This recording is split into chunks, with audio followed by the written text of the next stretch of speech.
Good morning. It is 8 o'clock on Digital Learning Day, Friday, the 13th of March.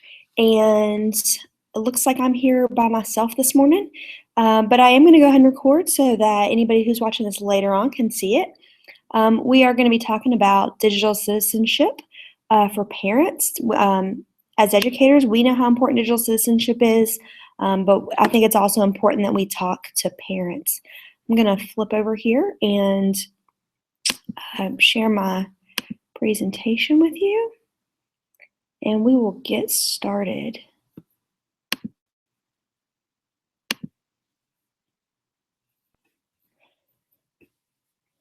My name is Heather Ramsey, and I work for CMS Instructional Technology. You can find me on Instagram and Twitter at CMS_HeatherR. So one of the big reasons I felt like it was important to focus on digital citizenship for Parents Day is because digital citizenship has been in the news. This is a story local to the Charlotte area that happened a couple of weeks ago. And in the video, I want you to look out for this boy and listen to what he has to say.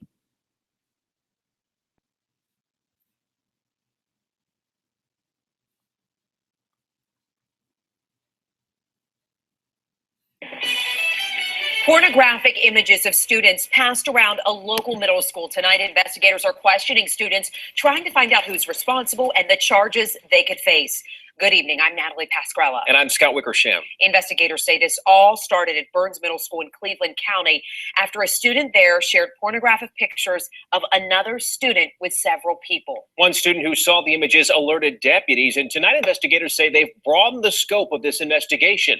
Eyewitness News reporter Tina Terry is at the middle school tonight, where officers are working to find out how far-reaching this case is. Yeah, officers have already seized several cell phones and found those pornographic images. They're also interviewing students here at Burns Middle School and at other schools to find out how many images are out there and how many students are involved. It's wrong. It's wrong. It's wrong. Outrage from parents at Burns Middle School who just learned about the investigation into pornographic images of students being passed around the school. I don't think they should have cell phones in the school at all. They should be left home, period. Police say a teenager here alerted authorities that a student was showing the nude images to other students at school. Officers believe at least one of the images was sent voluntarily by a student to one of the suspects, who threatened to show it to the entire school if he didn't get more photos from that student. Officers seized 2 phones and found the images, but they believe this case could involve more people. The kids need to understand that it is a crime. You can be charged with it. It is a felony crime. But today's students told me sexting is nothing new, and they don't expect it to stop. It's just something that it's happened before. It's going to happen again. Investigators say this investigation could take some time. Once it's complete, they'll pass all of the information on to the district attorney, who will make a decision about charges. Reporting from Cleveland County, Tina Terry, Channel 9 Eyewitness News. I hope you heard that. He said it happened before and it's going to happen again. Here in Charlotte-Mecklenburg a couple of weeks ago, we had another issue.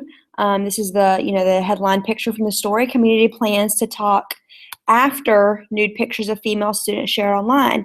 After is too late, and that's why we need to front load our parents with this information so that they're already talking to their kids about these problems, so they don't have to wait till after the nude pictures are already out there shared with the entire school.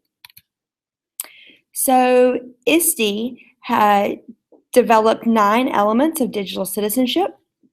They're digital access, digital etiquette, and digital law, digital communication, digital literacy, and digital commerce, digital rights and responsibilities, digital safety and security, and digital health and wellness. And they think these are all of the areas in which teachers and parents and students need to focus and what they need to learn about digital citizenship. Our team lately has been talking about digital citizenship with teachers, and we found where ISTE separated these into 3 areas. So the first set is respect. The second area is educate, and the third area is protect. We like to call these the reps of digital citizenship, and that's how we've been teaching them. So this project that I'm getting ready to share with you sort of developed out of this concept. We were doing one of our digital citizenship trainings when a teacher raised her hand and said, I was online the other day and I found a really great survival guide for teachers to help teach digital citizenship. And I was like, oh, this is perfect. We will, so I was able to go online and find it.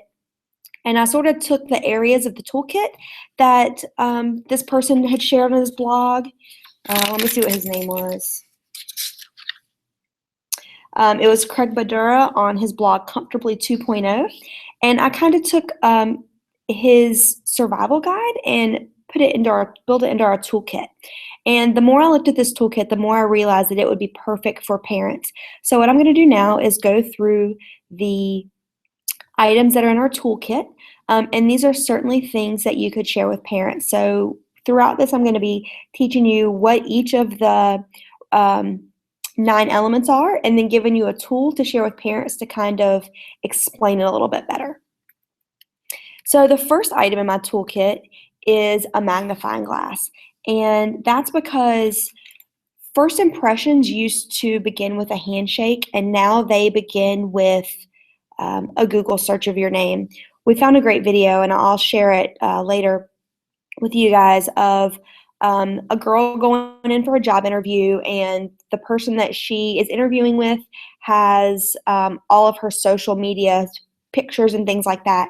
And they're going through the interview, and the girl's saying, yes, I'm a really good girl.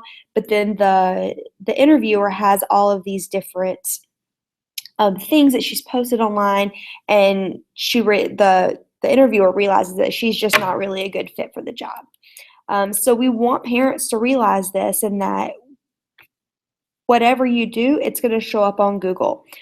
Because people are looking, before they ever meet you face to face, they're looking at you through a magnifying glass online. So under respect, we have digital access, and digital access is all about having full electronic participation in society. We have to recognize that not everybody has the same digital access and doesn't understand digital access the same ways. So our tool for this is a strainer, because we have to teach kids that once they have this digital access, that they have to strain everything that they're looking through, because there's so much out there that's not real and not good, and we have to teach our students and children how to strain all the good from the bad. The next area is digital etiquette. And digital etiquette is all about a lot of electronic standards of conduct and the procedures that you're using online. So this tool in the toolkit is a little bit different. It's the one that's a little odd, and it's just a sheet of paper. And it's, we've all heard this before before we were talking about bullying. You take the paper, you wad it up, throw it on the ground, step on it. It was a clean sheet of paper, but now no matter what you do to it, you're not going to be able to get it back to like it was before. So this piece of paper represents the heart of somebody who has been treated unfairly online. And we can apologize all we want by, spreading that paper out again, but the emotional scars that come from that don't go away. The next area is digital law, and digital law is all about electronic responsibilities for actions and deeds. Just like we have laws for driving cars and walking around on the street, we have to have digital laws online. And breaking laws online can still look pretty similar to what it does in a classroom. Things like stealing, cheating, taking people's property, pretending other people's work is yours when it's really not. So we use the padlock here to represent how seriously we need to take digital laws. And breaking digital laws sometimes might not get you put in jail, but it certainly will get you kicked out of college, put bad marks on your record, and so on. For the next area, for educate, we have 3 more.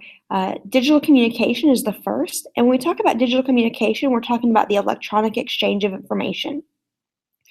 One of the things that's really changed this century is how communication options have exploded. And with that, we have to be sure that we're teaching people how to make appropriate decision when faced with so many different ways to communicate. We've all heard the moniker of having a digital footprint, but I like to think of it more as having a digital tattoo, because a footprint, if you get a muddy footprint on the floor, all you gotta do is scrub it and it'll come away. But your digital tattoo is not going anywhere. It's much, much more difficult to get rid of a digital tattoo. And your digital tattoo is the trail that you leave of all the posts and comments and videos and text messages that you share out there. The next area is digital literacy. And digital literacy is the process of teaching and learning about technology and the use of technology. And schools are doing a lot better job of this now. I know here in North Carolina, we have a lot of things going on where we're really working to teach kids about digital literacy, but there are still some gaps. And we have to be sure that we are preparing students to use technology that's not out yet. And I like to think of this as a packet of seeds, because your seeds might not be anything now, but eventually they're going to grow into a plant. And we need our kids to think about the type of seeds that they're sowing to be sure that they can take what they're learning now and that it will still be useful in the future. The last piece of the educate element is digital commerce. And digital commerce is all about the buying and selling of electronic goods. Technology users need to understand that a large share of the economy is being done electronically now. Most everybody out there has, bought or sold or, done some sort of transaction online. We need to teach our kids that digital commerce is out there, but that you have to be aware. The buyers and sellers need to be aware. So I'm comparing this one to toothpaste, because with digital commerce, you're asked to put a lot of information out there about yourself. But just like when you squeeze toothpaste out of the tube, once you get it out there, it's a lot harder to put it back in. The last area is protect. And when we're talking about protection, we're talking about digital rights and responsibilities of citizens. And those are the freedoms that are extended to everyone in the digital world. Just like the Constitution has a Bill of Rights, there's a basic set of rights that's extended to all of our digital citizens. We have the right to privacy, free speech, and so on, but we also have to make sure that we take the responsibilities that come with those rights so that we don't abuse them. I like to compare this one to a permanent marker because, when you're sharing things out there and receiving things, it's pretty permanent. Just like you can't erase a permanent marker, you're not going to be able to erase a lot of the stuff that you share on the internet. The next one is digital health and wellness. And these are the electronic precautions that we take to guarantee safety. Whoops, excuse me, that's safety and security. Digital health and wellness is the physiological and psychological well-being in a digital technology world. Users have to be taught that there are inherent dangers to using technology. There's physical things such as eye strain, repetitive stress syndrome from typing, back issues that come from not sitting in the chair properly. But then there are also psychological issues such as addiction on the internet. So when we're training digital citizens, we need to be sure that technology users are taught how to protect themselves through education and training. And I think I have my pictures all wrong here. Sorry, guys. This one is supposed to be the plug that is the next one. I'll have to fix that in the presentation. Because we want to teach people that it's okay to unplug yourself, that you don't have to be protected or plugged in all the time, and it's okay to go outside and play. The last one, and again, like I said, these two pictures need to flip, is digital safety and security. And just like in society, we've already talked about the rules and everything, that there are people who steal and deface and things. The same is true, unfortunately, in the digital community. And that means we have to have digital security. And right now we liken this up to passwords. And we like to tell kids that just like you would never share your toothbrush with somebody, you would never share your password with anybody except for your parents. So to close out our toolbox, we have two more that don't really fit in with the reps, but I think they're good, important things to teach parents. One is a leash, and this sounds really bad, but for parents, it's their responsibility to set limits for their children when it comes to being online, at home, and in the community and everywhere else. And that you need to know what your children are doing when you're out there, and don't let them get too far from your supervision. And the last thing, and I think this is my favorite piece of the toolkit, is a Band-Aid. I like to have Band-Aids in our toolkit because sometimes you're going to make mistakes, and that's okay. But we need to make sure that we're teaching our kids in advance so that the mistakes they make aren't too big to put a Band-Aid on. So that's our toolkit. Now I'm going to share a couple of resources. When you get your hands on this presentation, all of these are links to different sites that you can share with parents, but there's a couple that I really want to focus on.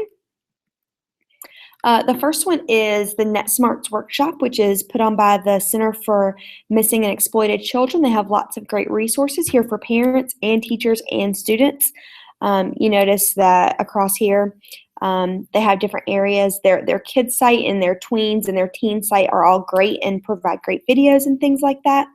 I really like how they have their videos set up. They've got them set up by age so that you're not talking to, 7-year-olds about sexting. They're pulling things that are personal to those kids. And another thing I really like that they have are these real life stories where they've gone out and talked to students and young adults who have made mistakes online and talking about how it's affected their lives. And I think that's the best way for us to reach our kids, to show them what's really happening. They also have their areas broken down by issues. So, if you're having a big issue with your child and, inappropriate content, they've got all their resources there for you in one place. They also have some great presentation tools, and these are more for schools, but I did want to share these with you. They have a great 45-minute PowerPoint that you can download and share with parents, and there's a great talking guide that walks you right through it. And a lot of this conversation, it's already done for you. They also have one for teenagers about encouraging teens and also, I think, protecting teens. Another great resource out there, and this is honestly one of my most favorites because they have everything for everybody, is Common Sense Media. Their website has a plethora of tools. They have lesson plans for educators. They have a lot of advocacy information. And another thing they do a really good job at is rating books and movies and music to let parents kind of know what their kids are looking at. They have this parent concerns area, which is pretty new. And again, just like on the last website, it's broken down by area. But even more than that, once you get into the area, it's broken down by age. So if we're talking about learning technology, we can talk about what it's like with preschoolers, little kids, big kids, teens, tweens, and so on, which is really great because, like I mentioned earlier, the issues that you're having with your 7-year-old are probably very different from the issues you're having with your 14-year-old. And then they do have their Kids Media app, which is a great resource for parents. I know Donna Jessup, our director, this is one of her favorite apps. And you can go in there and you can pick the game your kid's playing and you can get reviews and, see what kind of questionable material might be in there. TV shows, music, everything. So I'd highly recommend encouraging parents to download and explore this great resource. The next thing I want to talk about is having an internet safety contract, and this is one that was developed by, I believe, the New Hampshire Department of Justice, and this is just one example of many that are out there. But it's a great conversation piece for parents. They can sit down with their children, go through the contract, and then have that, posted by the computer so that their kids are always looking at it. If they ever run into issues, we can go back to our family internet safety contract. So a couple of ways to reach parents. We've been doing some parent university nights here in Charlotte, and we are finding that they are most well attended when they are in conjunction with other things like EOG night or curriculum night or the third grade musical, things like that. Another great way to get this information out to parents is through newsletter spotlights for your monthly or weekly newsletter. You can share a different rep, a different one of the elements, and share them out that way. Another great way to share is by creating a school YouTube channel. And as long as you have permission to post your students and everything, you can even have them teaching about some of these things. And phone messages are another good way to get things out. I know that in Charlotte-Mecklenburg we have Connected, where we call and it sends out a phone call, but also using tools like Remind to send out text messages. Obviously, you can keep handouts in the office. I know that we're very digital, but some people still like their paper, and it's still a great thing to have, sitting in your office for parents to have access to. And then finally, social media. If you've got an active Twitter account for your school, or if you have an active Facebook or whatever else, that's a great way to share all this information with your parents. So in closing, I just want to remind you that it's all about having an open conversation between children and their parents, and making sure parents are armed with the right tools and resources they need to know where their children are. We know that our kids are always going to be a step ahead of us, but as long as parents have all these tools and everything, they're going to be better prepared to help their kids with what they need. Now I was going to take questions and answers, and I don't think that anybody has popped in here, but let me switch back over and find out. Oh, yes, we have 2 viewers, so welcome. If you have questions, you're welcome to type them over here on the left. I'm not sure what this looks like on your computer, but I will pop my presentation back up here.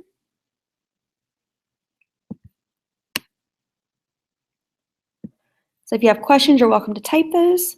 And if you don't have questions, but you think of something later, please contact me with that with my information if you missed that earlier. My Twitter and Instagram are both at CMS_HeatherR. And since it doesn't look like there's any questions, we would greatly appreciate it if you would fill out our feedback form. Even if you are viewing this later on YouTube, you're still welcome to fill this out. We definitely want to know what you think about all the great things going on today for Digital Learning Day. And be sure you check out the North Carolina Digital Learning Day website to find out the other great things that are going on today. Have a good one. Happy Friday.